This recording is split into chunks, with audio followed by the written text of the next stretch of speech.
So you mentioned New South, you mentioned TWE. What brought you guys to Pro Wrestling Symphony? Another dojo to conquer.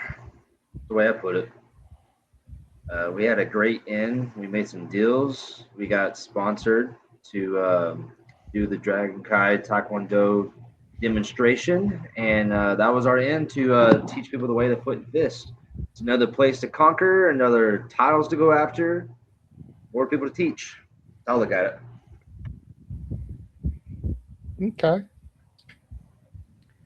And speaking of your live demonstration, what is like the main thing you want the audience to walk away learning or feeling about your style? One thing I want them to walk away from is the fact that it doesn't matter if you're a loser or a nerd or the fact that society disrespects you. There's always the doors open to Dragon Kai. That's what I want them to instill when they come to my dojo, so I can teach them more. Because as I always say, the first lesson is free. Second one, not so much. That's a great hook. I mean, a lot of companies, a lot of successful businesses do that. You give the first one for free because you want to try and hook. You know. Yep, exactly. That's how it was with my wrestling school. They gave you a month free. After that, I couldn't afford to train anymore, but I did do some wrestling and some training there. Yeah. It adds up. And Oh yeah. I then mean, go ahead and go ahead. yeah.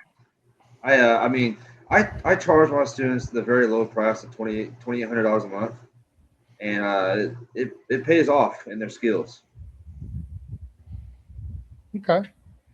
And then talk a little bit about what happened at Resistance. I mean, we sponsored your Taekwondo demonstration. Talk about how that went and everything that kind of evolved, or I guess I should say, devolved after that.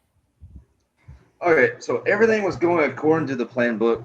I was out there. I was breaking my boards. Colin was breaking his boards. We were using the bow staff, the nunchucks. We're actually about to do our form, and then Mr. Shoop had to come out and be like, man, like whatever. And so like an impromptu match came about. I put my student Colin in there because boy has to learn, but he wasn't ready because we weren't there to compete. And so we were like, okay, we want a tag title shot. That's what we want right now. And so instead of us getting time for us to warm up before the tag champions actually came out, we had to make a statement. So we jumped them on their entrance, and it didn't go according to plan because we weren't ready. We weren't there to compete. We were there to teach. All right. So, what are your actual thoughts on Royal Prestige, and how are you preparing for revenge? This time we're actually preparing. Have you ever seen the montage from Rocky Four? Imagine Yeah. that, but us. That's what's going to take place. We are actually coming into this prepared. We're coming into this to win, and we're taking those Symphony Tag Team Championships back to San Fernando Valley. Ooh, baby. They're going to be sitting on my Dragon Kai trophy shelf. Oh man. Cullen, anything you'd like to add to that? All I'm gonna say, I'm just gonna promise this right now. This Saturday, we're walking out with those beautiful titles right there. Because not only do we want the Pro Wrestling Symphony Tag Team Championships, but Dragon Kai needs the Pro Wrestling Symphony Tag Team Championships. And once we win those beautiful titles, we're going to make sure everybody in Nashville, Tennessee is going to wear a Taekwondo gi and a white belt, and we're in the way of the foot and fist. Okay. I gotta say, seeing the poster behind you there, Cullen, and seeing it when you guys posted your little promo video, whatever it was, a week or so ago, definitely popped me.